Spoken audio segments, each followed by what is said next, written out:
Assalamualaikum warahmatullahi wabarakatuh. Waalaikumsalam warahmatullahi wabarakatuh. Sehat anak-anak? Alhamdulillah luar biasa, tetap semangat. Allahu Akbar. Ayo, mana semangatnya? Katanya sudah semangat tapi senyumnya nggak kelihatan. Ayo, senyum semangat dulu. Nah, smile. Ya, oke. Walaupun ini sudah jam 2 jam terakhir ya, tapi Ibu harap tidak mengurangi semangat Anda untuk belajar IPA hari ini. Sebelumnya Ibu akan cek dulu kehadiran. Ada nggak anak Ibu yang tidak hadir hari ini? Ada anak ketua kelas? Siapa yang udah hadir tadi ya? Zahra. Kenapa? Sakit. Oh ya, kita doakan semoga Zahra cepat sembuh dan kembali lagi belajar seperti ini. Oke, kami dijadwalkan kita doa ya. Kita mulai saja pembelajaran kita dengan membacakan basmalah. Bismillahirrahmanirrahim. Coba perhatikan apa yang dilakukan oleh Bapak yang ada di video tersebut. Perhatikan ya.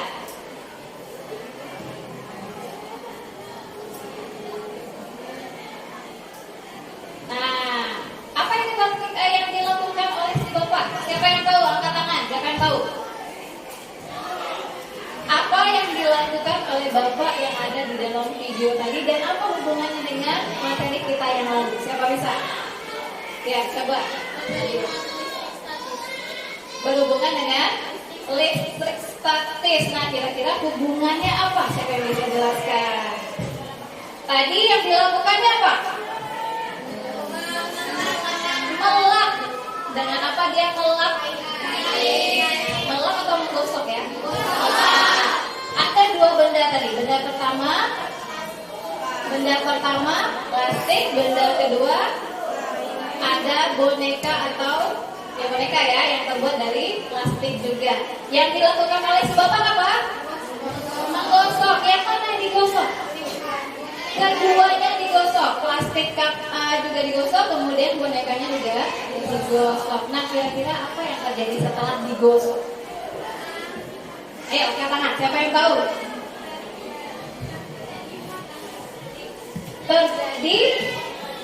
Terjadi muatan listrik, benarkah? Lebih tepatnya apa? Setelah digosok, apa yang terjadi? Nah, tapi ya,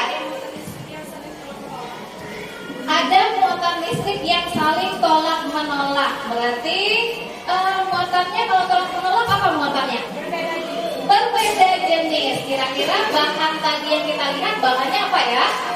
Plastik. Kalau plastik berarti muatannya apa setelah digosok? Negatif. Bagus. Nah, dua-duanya terbuat dari plastik. Maka setelah digosok tadi, nah sama-sama bermuatan negatif. Sehingga yang terjadi adalah tolak menolak. Apakah Bapak itu melakukan sulap?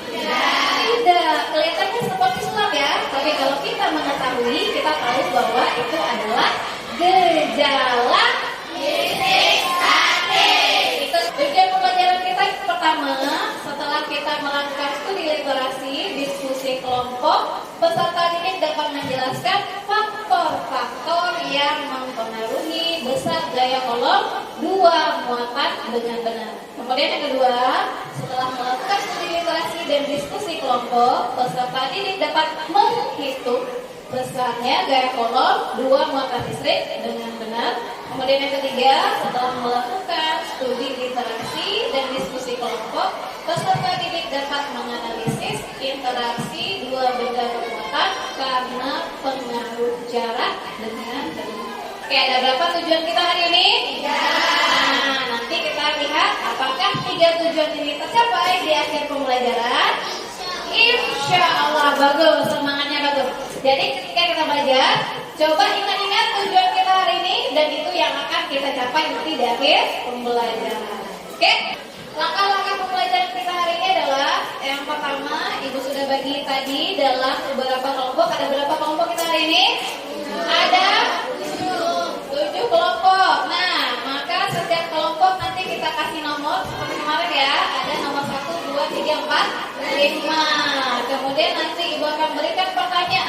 yang akan di dalam LKPD yang akan diselesaikan oleh masing-masing kelompok. Kemudian ada beberapa video yang akan Ibu tayangkan tentang simulasi buku kolom.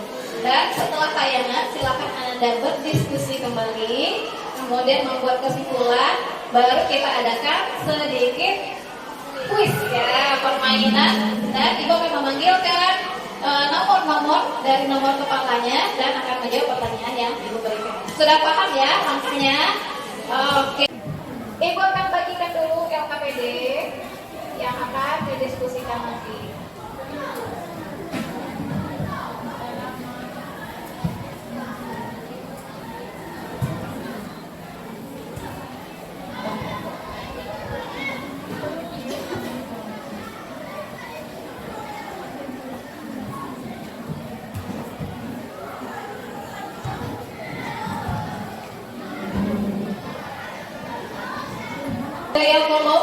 Gaya kolom itu adalah gaya yang timbul karena interaksi antar muatan. Nah, kemarin kita udah belajar ada muatan yang sama, kalau dia didekatkan ada interaksi? Ada. Kalau yang sama didekatkan apa interaksinya? Sama. Kalau yang berlainan didekatkan muatannya akan lain. Maka interaksi yang muncul itu menimbulkan gaya kolom. Jadi gaya kolom adalah gaya yang timbul karena interaksi muatan yang bermuatan. Sebanding dengan hasil kali nilai kedua muatan dan berbanding terbalik dengan jarak kuadrat jarak antara kedua muatan tersebut. Simulasi yang keempat dengan nilai Q1 sebesar min 2 mikrocoulomb dan nilai Q2 sebesar min 3 mikrocoulomb. Jarak antara Q1 dan Q2 adalah 4 cm. Akan geser. Tidak, maka jika jaraknya adalah 4 cm, maka Q2 berada di 5 cm. 5 dikurang 1, hasilnya adalah 4. Nah, maka kita akan dapatkan gaya kolomnya sebesar 3,37 kali 10 pangkat min 1. Nah, coba lihat. Muatan Q1 adalah min 2. Min 2 tapi bernilai negatif. Sedangkan Q2 nilainya juga negatif. Negatif dengan negatif, maka interaksi antara Q1 dan Q2 adalah tolak menolak. Tapi di sini terlihat panahnya sangat kecil ya, berarti ada tolak menolak antara keduanya, itu nilainya C. Kita dapatkan gaya kolom senilai 3,37 kali 10 pangkat.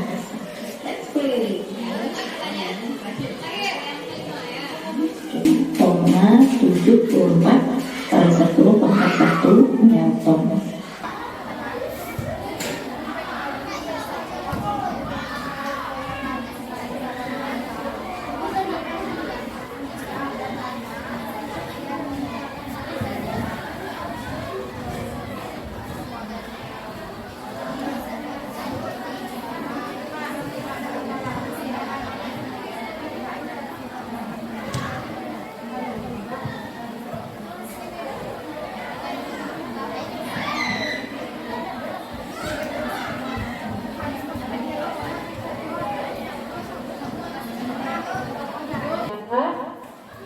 Iya, berarti kesimpulannya apa?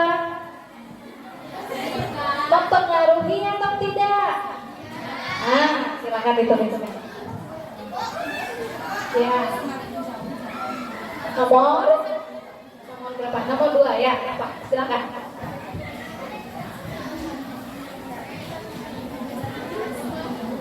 A pangkat N dikali A pangkat N sama dengan A pangkat N tambah N. A pangkat N ditambahkan N, maka sama dengan A pangkat N kali N. Dan A pangkat N bagi A pangkat N sama dengan A pangkat N dikurangi N. Langsung saja kita mulai cara pengerjaannya. X sama dengan K dikali Q1 kali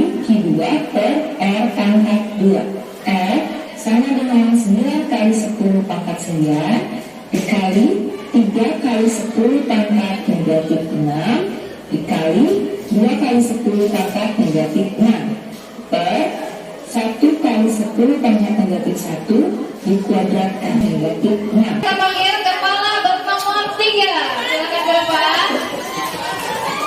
Berdiri di depan sini ya.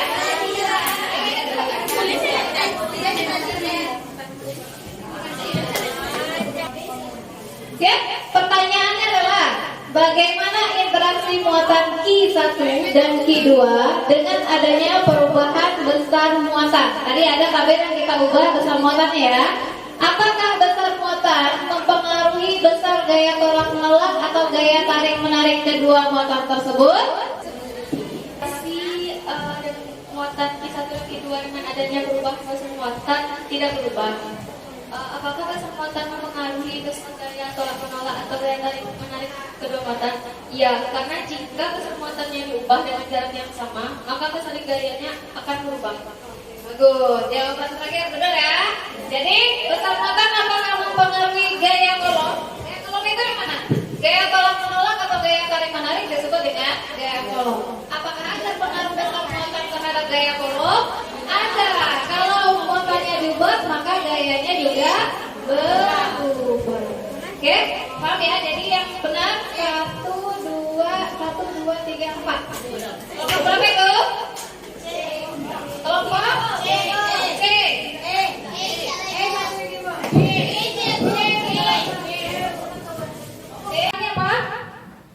Apa kesimpulannya? Kita sedang mempelajari tentang gaya kolom. Nah, besar gaya kolom bisa dihitung dengan menggunakan rumus F sama dengan K-1 kali K2 kuadrat. Nah, yang mempengaruhi besar gaya kolom itu apa saja faktornya? Besar muatan, kemudian jarak antara muatan. Nah, kalau muatan positif negatif apakah mempengaruhi nilai gaya kolom? Ya, akan mempengaruhi interaksi dari kedua muatan. Apakah dia tarik menarik atau tolak menolak. Nah, kemudian tadi jika jaraknya kita ubah, maka apa yang terjadi dengan gaya kolomnya? Berpengaruh atau tidak? Iya, kita lihat rumusnya bahwa F sama dengan K kali Q1 kali Q2 bar R kuadrat. Maka kalau kita lihat F dengan R itu sebanding atau tidak? Tidak. Maka F dengan R itu berbanding terbalik. Oke, kita refleksi sedikit. Apakah sudah paham yang diajarkan hari ini? Nah, materinya sudah dipahami? Sudah.